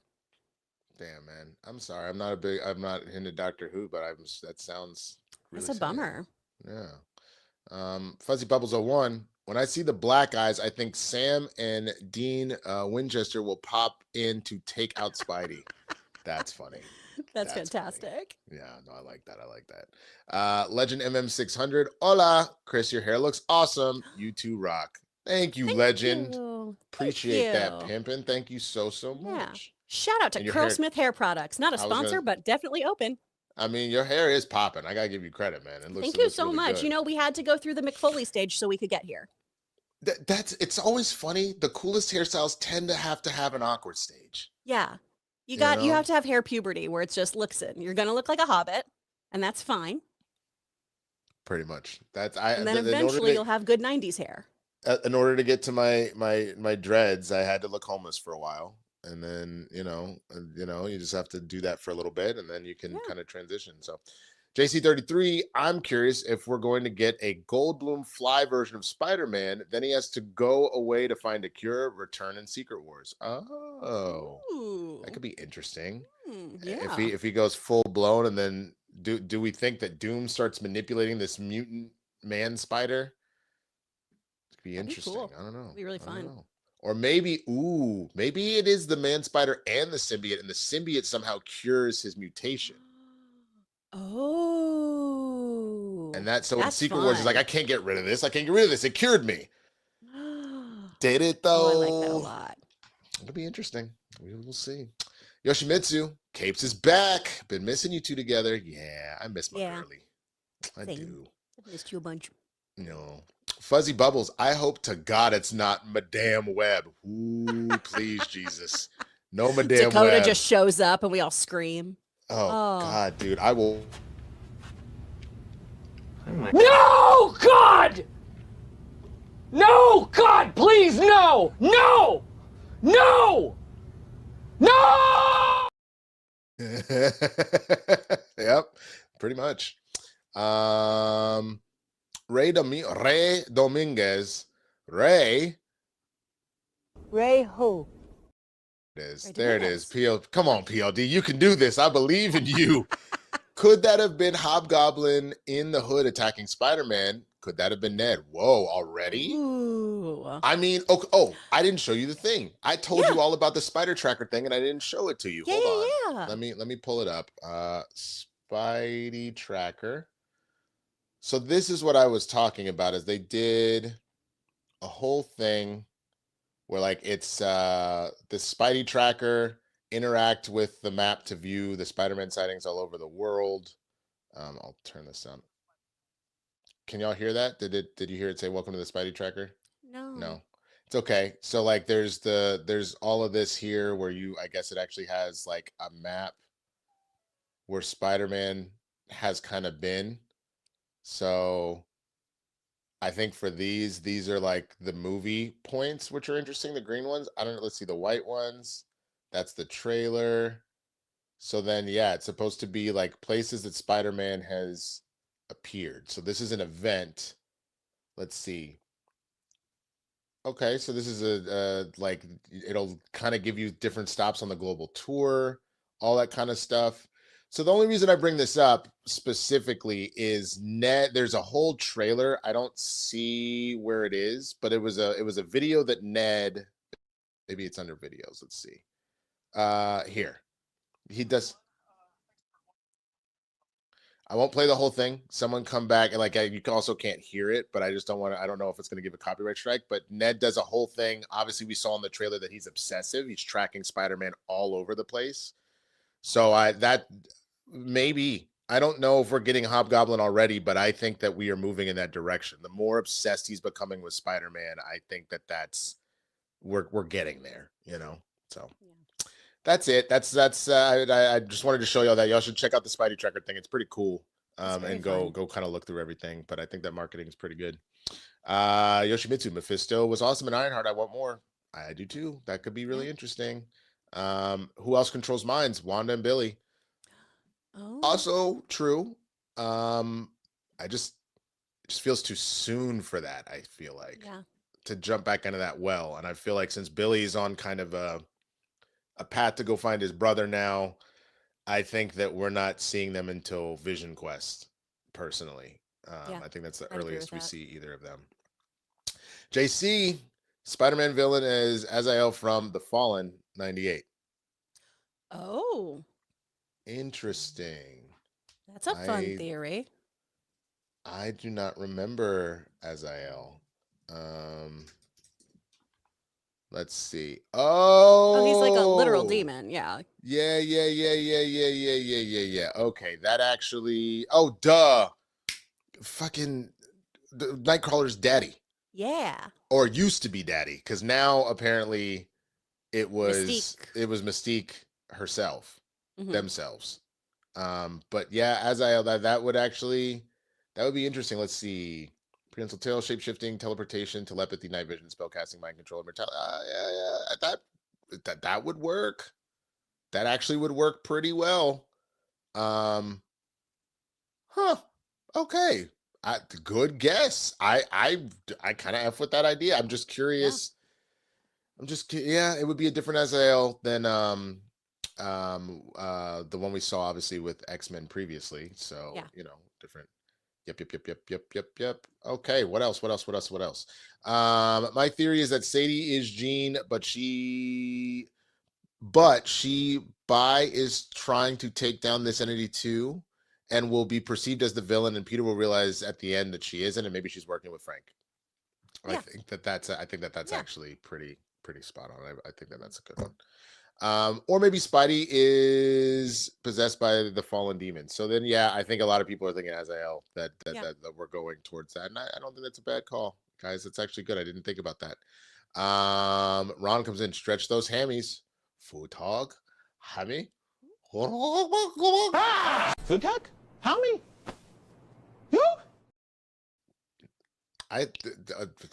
Oh my God. I can't believe, I can believe because of this show, but I just can't believe that's become a whole thing, man. Ray Dominguez. So is this a story about Jean Grey before she becomes an X-Man? Maybe. I could see that. I could totally see that. I could also see maybe she already is a member of the X-Men and this is almost a liaison type scenario, but I could see it go either way. Johnny comes in, Johnny Petriza. If it's Shadow King, I told you so, Winston. Absolutely. I'm going to be the most insufferable asshat if it is the Shadow King. I'm gonna tell you right now. Like, come to that episode the day after Spider-Man releases if it's Shadow King. Whew. Ooh, I'm gonna be the worst. Yoshimitsu, did you two see Spider Noir? That turned out to be my second favorite Spider thing ever after only Homecoming. I really hope they make more of it. You saw it already? I did. I loved it. Nice. Have you checked it out? I haven't seen it yet. I didn't even realize that it had released until all of a sudden I saw like Koi put up a review and I was like, oh, that's that. I get all the screeners. I got it super early. And then people were like, yeah, Spider-Man Noir was great. I was like, that launched? Okay. So I'm just behind. It's on my list of stuff to do since we don't officially do Cooters and Cows anymore. I haven't been on quite as much of a rush, but yeah, so on my list for sure. Yoshimitsu, is Jurassic the longest running big franchise to only have one good movie? Damn. Damn. Drag him, Yoshimitsu. Yes. Yeah, maybe because I'm trying to think all these other like major franchises. There's enough of them to go. Sure, Transformers. Oh, Transformers would be in there. Are there? Because I've only seen Hobbs and Shaw. Are there good Fast and Furious movies? Oh, I love the Fast and the Furious movies. Okay. They're ridiculous, but like once you kind of get to that stage of this, they do like we're dragging a safe with 2 armored cars through Brazil. And that's the starting point of it getting ridiculous. And then they just get more ridiculous from there. You just kind of lean in and you're like, this is actually fun. This is stupid fun. But yeah, Transformers, I feel like I liked the first one when it came out back in the day. But in retrospect, like looking back, I'm like, it's all right. And I feel like the only good one is Bumblebee, personally. Bumblebee is amazing. Yeah. So I don't know. The G-Man. Hi, Spider Noir was great fun. I love the office door names reflection on floor. Jack Houston's G-Dad John did that in Maltese Falcon. Nice hat tip. I will have to keep an eye out for that. It's really good. I think you'll really enjoy it. It's a fun reimagining. Because did you read those comics? No, I played all of the like the Noir games. Shattered Dimensions? Like the Shattered Dimensions, and there was another one that Noir was in. Shattered Dimensions is fantastic, and I wish that someone would do a remake or re-release it or something. Oh my god, I love that game so much. It is so good. It is so good. Fuzzy Bubbles still have PTSD from the pandemic. Flashbacks of wondering why Walmart has no TP. Where were you when you realized that things were going tits up? Like not like full shutdown, because I feel like most of us noticed it a little beforehand. So embarrassing. Because you're around the valley. I was in the Foxfire bar, that really divey bar, and it was just I had been previously going out and buying stuff for a St. Patrick's Day party for a local business. Was having drinks there, and then it was, the world is going to shut down. I'm going to get schmammered and go home and hope for the best. No, I also a work thing for me. I was working for a company called Apartment 2B as the day job at the time. And they sell like custom furniture and stuff like that, like affordable custom furniture. So they would do road shows at Costco's. And so that's what I did. I would do those Costco road shows. If you've ever been to a Costco and you see like the Cutco guy or the random like oat milk people that are like, check out this brand, it's whatever. I would do that for these couches. I would sell them there, all that kind of stuff. I'm standing around. I'm like, man, nobody has come over to check out these couches today. This is a really slow day. My feet hurt, whatever. And all of a sudden I'm like, these lines are getting insane.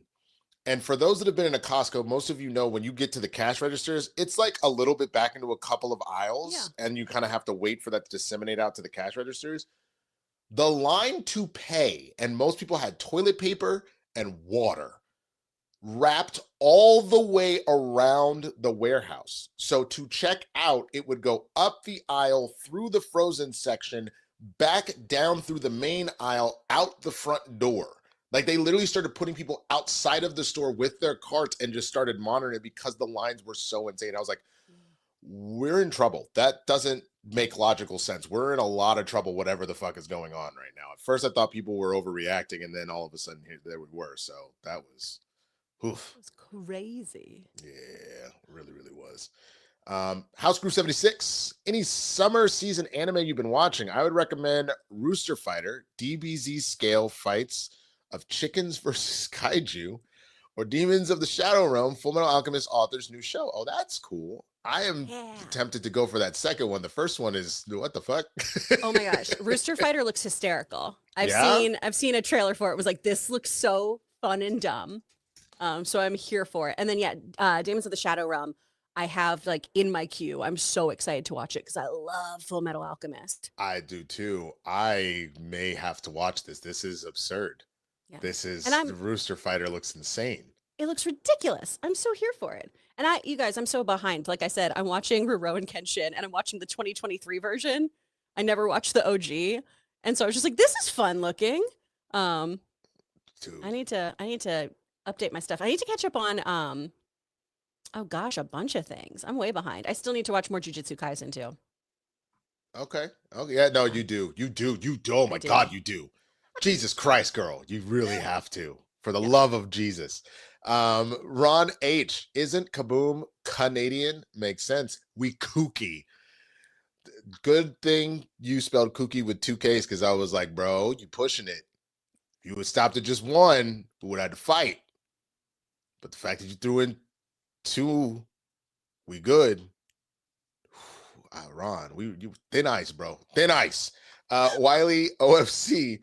Do we know if the Dory short they shot recently is showing in front of this? Oh, I didn't know they did a Dory short. Oh, that'll be I fun. have no idea. Check out my out of the theater reaction. I will say if it's in there when I go see it in a couple hours. Fuzzy Bubbles.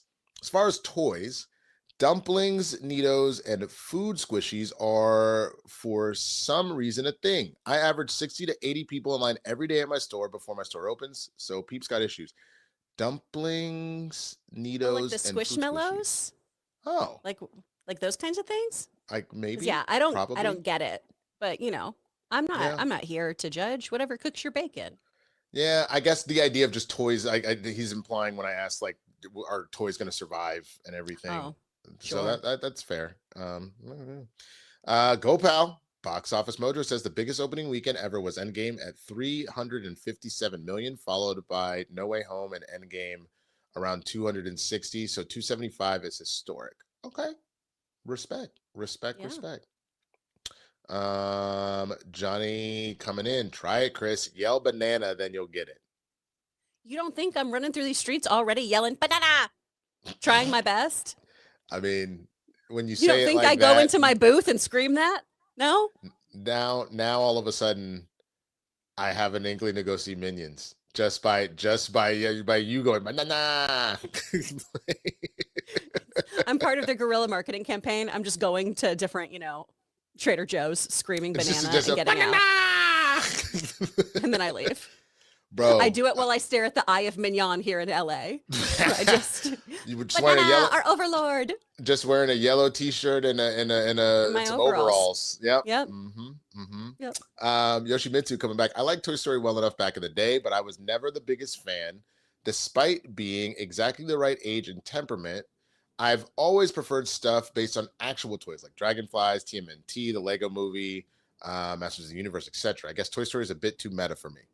Hey, that's totally fair. I can respect that. I mean, I give a lot of credit because Pixar's whole thing was like, what if we explored the world of worlds that weren't explored, that they're all around us? So like, we talk about the monster under the bed, Monsters Inc. Oh, we see little ants all over the place. A Bug's Life. Like they what do our cars talk about when we're not around? Like it's always that kind of thing. So Pixar, I feel like, has always been a little meta like that, and I can get it if you're like, that's cool, but it's not for me. So.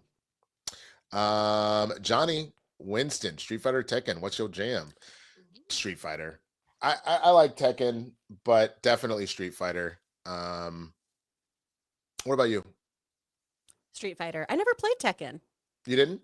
No. I did a little bit, but I didn't really have PlayStations for the most part. I had a PS2, eventually had a PS1, but I just didn't really have a lot of PlayStations. So Street Fighter for show. Or Smash Brothers. Love me some Smash Brothers. Ah, love Smash Brothers. Yoshimitsu, oh my god, Tekken needs an insane anime-inspired balls-to-the-wall adaptation like MK2 just was. Better yet, if it takes itself super seriously. I mean, I'd be here for it. I would enjoy that for sure. That'd be fun. No. JC33, Russos are tipping Electric State 2 with RDJ. Oh, Lord. Oh, please, Jesus, no.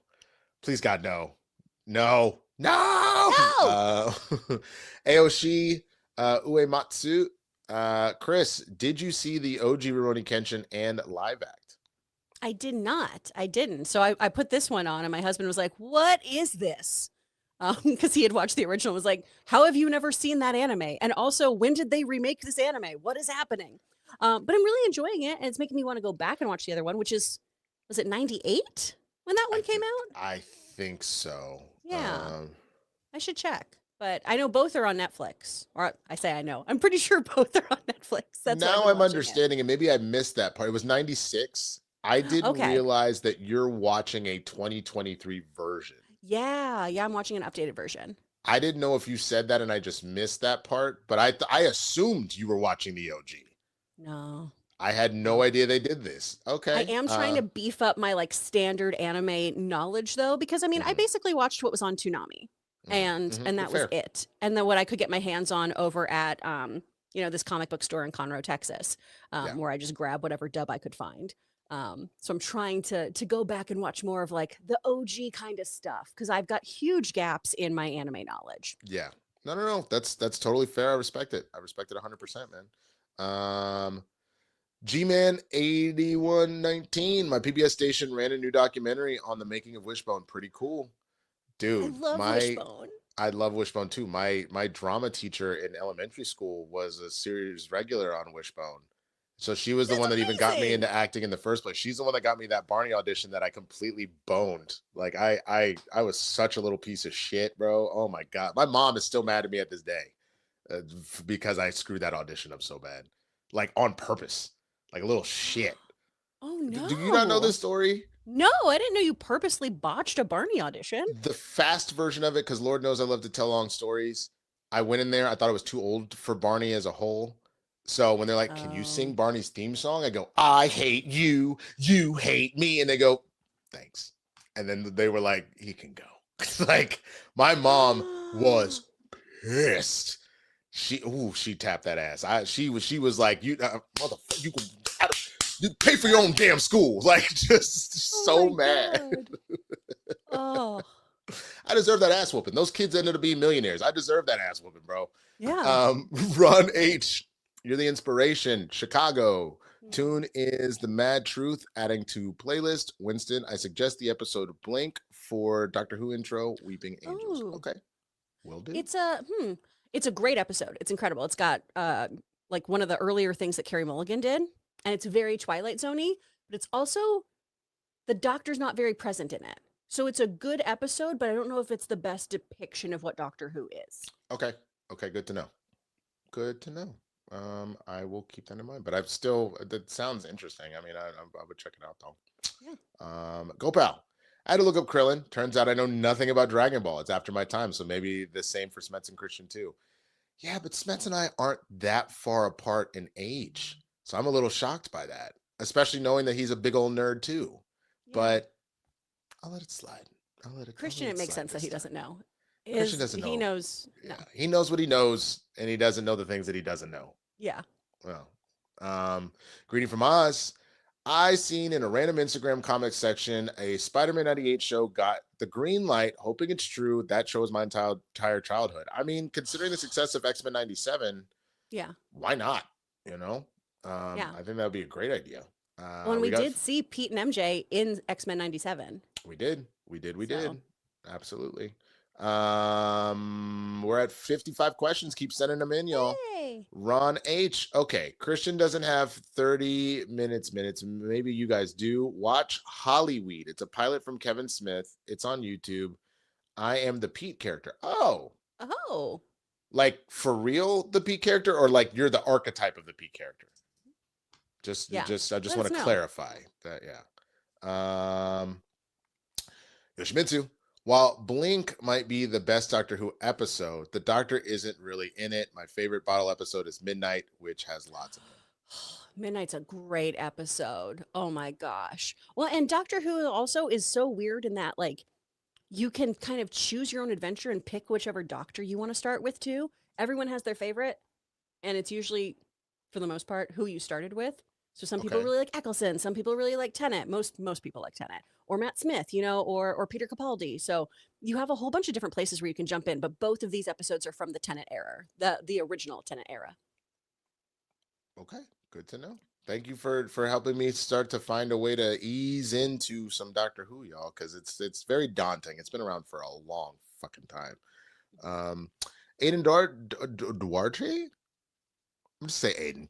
I feel like it is Jean. There was a shot in the first trailer of her locked up, presumably by at the Department of Damage Control, and the mind control tank breaks her out. Oh, that's part 1. Part 2. And her threatening Spidey is just to stay out of her way, trying to get back at the Department of Damage Control for torturing her or messing with her family because she's a mutant. Oh. I could see that. I don't hate that line of logic there. It would also then make sense if she's working with Frank, if maybe Frank is kind of spurring on some of this vengeance out of her and stuff like that. I could see that. Go pal. Transformers 86 was excellent. That is true. I just don't know if that does that count, because I meant more like the live act, like, PLD is saying it counts. I'll put it to you this way. It does, in the same way that obviously Mask of the Phantasm does. There was a theatrical release, all that kind of stuff. But I meant in terms of, like, Transformers 86 did not spawn forward the Transformers live action movies. You know what I'm saying? Whereas the Jurassic Park spawned the remaining sequels that came after that. You know what I'm saying? Like, Transformers did it on its own precipice of, like, we've been around forever and people still buy these toys, and y'all were watching the Beast Wars movie show. They might like a live Optimus. I don't know. Do you feel the same or a little different? I mean, I also only watched Transformers 86 this year. That's Fair. the reaction video that I did with Kristian. I had a lot of fun, but I do count them as separate kind of entities because of the live action, and also it's a reimagining of all of it. So I would put them in their own categories. Yeah. No, that's fair. That's fair. Novell Ross, I know I'm jumping the gun, but if we're getting such a young Jean Grey, what do you think about Wolverine's role in the future? Maybe X-Men Evolution.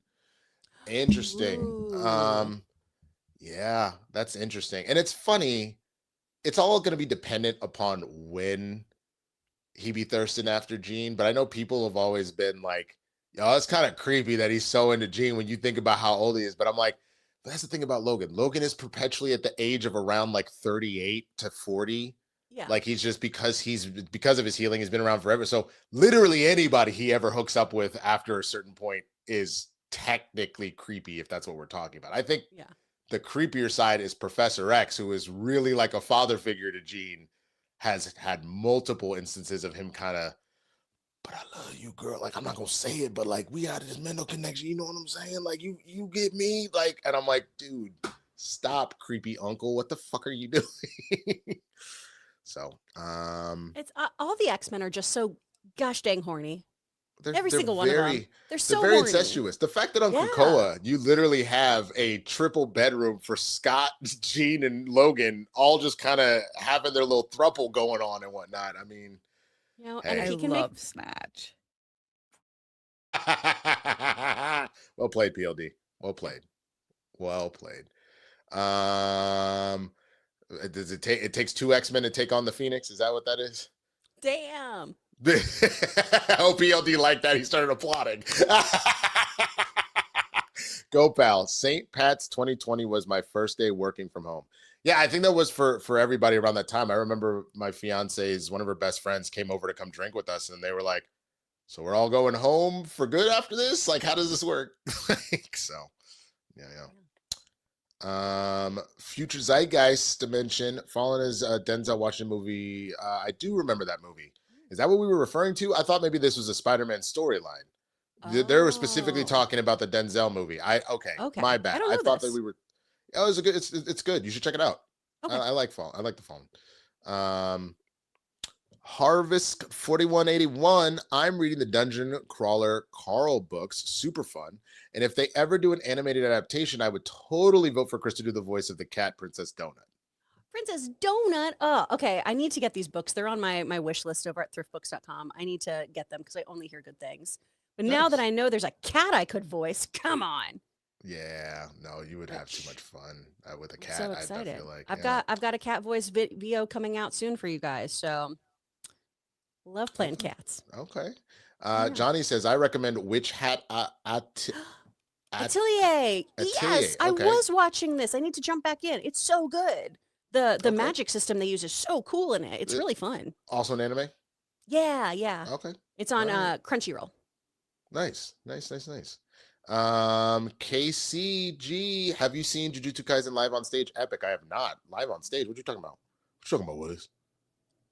I didn't know they were doing that. Hell yeah, I'll watch that shit. Just tell me where it is. I'm gonna go look that up. The G-Man, Wishbone Doc interviews your teacher.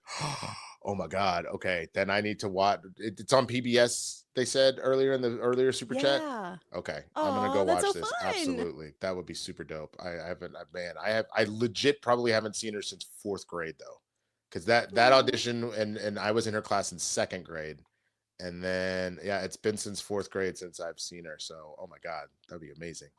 Yoshimitsu. Tekken has the most logical controls, one button per limb. I grew up playing in the arcade and it felt more natural than MK or Street Fighter. I get that. I can understand. I just got used to very quickly the light, medium, heavy kick. You just Yeah. you know. Go pal. Pretty sure Smets is like 6 months younger than me. How did I text Smets? I was under the impression that's like, because I'm 38. I thought Smets was like 41. Like we're essentially the same age, more or less. Like that's the we were in like high school the same time kind of thing. You know what I mean? Okay. But I could be wrong. Ron, like Winston says, beat yo brats hard.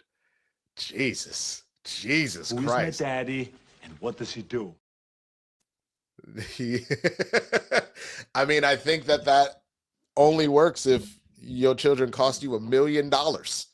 Beat their ass. Like, I otherwise, hey, you know, gentle parenting or all that kind of stuff. I get that. Timeout, you know. But that defense does hold up in court. Oh, your kid purposely screwed up their Barney audition? Yeah. Beat his ass. We'll allow it. Well, this is the only time. $1 million, beat his ass, or tell him to go find another $1 million. One or the other. It's one or the other. Mm-hmm. Andrew Sanchez, Chris, your thoughts on the Batman 2 news? Can't wait. What Batman 2 news? The supposed Schneider thing about how Sebastian Stan isn't playing Dent but is playing Zaz, or the Court of Owls kind of thing. The rumor I had heard was Brian Tyree Henry might be playing Harvey Dent. We talked about that on Spill the Tequila on Tuesdays over the John Rooker channel, but we talked about that, and the people were freaking out. I was like, oh, you're race swapping again. And I was like, well, one, we already had a black Harvey Dent and Billy D. Williams. For those that don't know their history, somebody brought up during that show, they go, I always thought that Harvey in Batman the Animated Series was black. When you look at him, he kind of had a fade, the deep voice, and like depending on which episode, the coloring, he looked like he might just be light skinned. Like they were trying to almost do a Billy D, since the animated series was leaning kind of heavily towards Batman 89 for a minute. Yeah, it was very Burton inspired. Yeah, but you also already have Zoe Kravitz as Catwoman, so like you already did it, and you also had Jeffrey Wright as Gordon. You already did it. I don't understand why that would be a big deal. Also, I hate to be this person. These are fictional characters. So who cares? Well, you know why, Roxy? Because I'm racist. That's why. Boom. Boom. Because unless it is intrinsically tied to their station, their privilege or anything like that, Why does it matter? Why are you so upset about it? That is You know, literally I'm not my saying you're whole- upset about it, Andrew. I'm talking about the weirdos who get upset about it. No. And that's Yeah. always been my whole thing. If it is tied specifically to the character's background, their race is like paramount. So like when Yeah. people go, well, what about Ryan Gosling as Black Panther? That doesn't make sense No. because Black Panther, T'Challa specifically, grew up in an African country that was never touched by colonization. Therefore, everyone would be black. Like literally, it was a hidden African. So that doesn't make logical sense. Whereas Yeah. Harvey Dent, the only real thing about him is that grew up blue collar, became Gotham's main Their prosecutor, district attorney, excuse me. And then a freak horrible accident happens and he becomes a mobster. None of that is tied to anything in particular. Like that works. You know what I'm saying? So whatever. Johnny. Sorry, Chris? Casey G took me out in the chat. Why? Probably Megyn Kelly told them Santa Claus is white. Damn, Casey. Oh, Well Johnny done. says, Chris, have you seen Guyver, the bio-boosted armor? There's a 1989 OVA and a 2005 26-episode series. Has 2 live-action movies. Guyver 1 with Mark Hamill. Oh. I've never heard of this. Okay, I will check this out. Either. Writing another thing Guyver, down. the bio-boosted armor. There it is. Oh yeah. Okay. Whoa, that looks pretty sick. It kind of reminds me of Superhuman Samurai Cyber Squad as far as like the helmet. That's pretty cool. Ooh. I F with that. Ron coming back. Chris, if you still speak to Ray, tell him I miss Chef Pleasures. I think Campia is getting lonely not liking BBC. Maybe it's too much for him. LOL. Yeah. Dude, I miss Ray so much. Ray Aura is one of the sweetest, funniest dudes to ever grace this planet. That dude just has the biggest heart. I love him so much. Miss him. Fair. I love that. Yoshimitsu, modern Doctor who is very approachable. 2005 to 2007, especially had a lot of self-contained episodes and 2-parters. Yeah. Okay. All right. Bet. Got 2 left. Looks like y'all can keep sending them in. We'd appreciate it, but we also can get out of here a little early if that's the case. Comic Leva 90, poop shoot isn't cheating according to my school nuns. But I can't do an Arnold impression like at all anymore. But Fuck me in the ass because I love Jesus. How did that? Why was that loaded in to the fucking meme? Why? Fuck me in the ass because I love Jesus.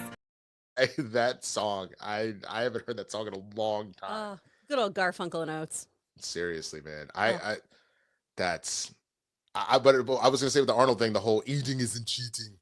Like that whole thing. Christian loves doing that all the time. Eating isn't cheating. That's what I said. It's not cheating at all. It's just a good time. Yeah, my Arnold fucking sucks, but that's there we go. Rod H coming back. You see Whale Fall trailer. Awesome. Oh. Tuner is my film of the year. Stop That Train is my comedy of the year. Watch these films if possible. Okay. I'm so excited to see Tuner and Stop That Train. I need to see both of those. I saw the Whale Fall trailer and I was like, cool. So I guess I'm never going scuba diving then. Oh no. No, that pretty much put a kibosh on that for me. Okay. So, but I need to see both of those. Tuner and Stop That Train. Just more on the list. More on the list. Yeah. Stop That Train. Okay, there we go. All right, and our last one so far, Dark Smirk. Leaks of Jubilee, Nightcrawler, and Goron Rivals. Ooh. Plus, Cyclops just dropped. I haven't played Rivals in forever, but you got Gambit and Cyclops in there. I need to do that immediately. So maybe that's what I do. I haven't been playing, and since they've added Rogue, I need to get back into it. Yeah, no, for sure. Well, that is 65 is where we are ending at so far. We got a little time left, so if you want to keep sending it in and supporting, we would greatly appreciate it. But until then, Chris, tell them where they can find you and what's going on. Oh man, if you are in the LA area, I have 2 more shows of the original play Harder to Lie playing at the Whitefire Theater. You can head to my Instagram if you'd like information on that, or just give it a goog. Give it a nice little Google and find tickets and come hang out with me. If you are interested in voiceover, speakfriendstudio.com is where I teach all of my classes out of. My husband teaches dialects.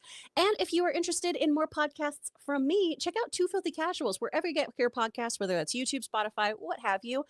Tomorrow, we've got an episode coming out about Widow's Bay on Apple TV. So check it out if you want to dive into some new fandoms, sans judgment. Winston, what's up with you? That's what's up. PLD, yeah, there it is. Thank you. You can find me at the Swaggy Blurred on all platforms, but especially here on YouTube. As I mentioned, my Toy Story 5 Out of the Theater reaction will be dropping probably around like 4-ish. The movie is at 2 Pacific time, so like 4 Pacific time. And I'll let you guys know if the Dory short is in there or not. But I got a lot of other stuff going on over there. On Tuesdays, I'm on Spill the Tequila with Roca. Come hang out with us. On Wednesdays, we do Blurs in the Hood, myself and Jay Washington. We started our Patreon, so definitely check that out. We got a lot of awesome stuff for the tiers. And specifically, what I'm excited about, this is not a Patreon exclusive. This is for anybody. For those that are familiar with Matt Thomas of Who Are They? Real Entertainment Media, from Schmodown, all that kind of stuff. He wasn't personally on the Schmodown, but he's in the Schmodown community. He's one of our producers on Blurds. We are doing the roast of Matt Thomas. We raised enough money in Streamlabs to do that. So it won't just be jokes at his expense like any other roast. Everybody can get it that's involved in the show. Myself, Jay, Dwayne Burke, for those that know Dwayne, lots of folks. Amaru, for those that also know the Schmodown, will be there as well. So you don't want to miss it. It's going to be a good time.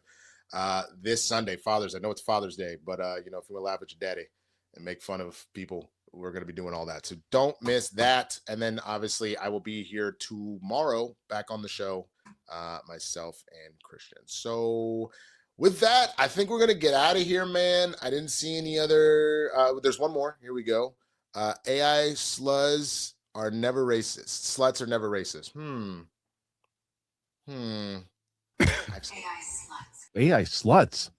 What was that? I've seen Grok. They can be a little racist. Anyway, we're going to get out of here. Thank you so much for watching the show, man. Thank you for supporting and subscribe if you haven't already, man. I know Kristian's trying to get to, what is it? 500, 300, whatever the number is. He's trying to get to a big ass number 3. He's trying to get to 3. Help him out. Do that. Check out all the other stuff he's got on here. Reactions, the show every single day. Check out the Schmodown Vault. That's still going, right? Yeah, the Schmodown Vault. Check that out. All that good stuff. But that's it, y'all. We gonna get up out this mother. So y'all have a good rest of your day. Oh, Chris, I know what we're doing to leave. Screw this. Kristian love not doing this. We're not playing those games today. We're gonna leave to this.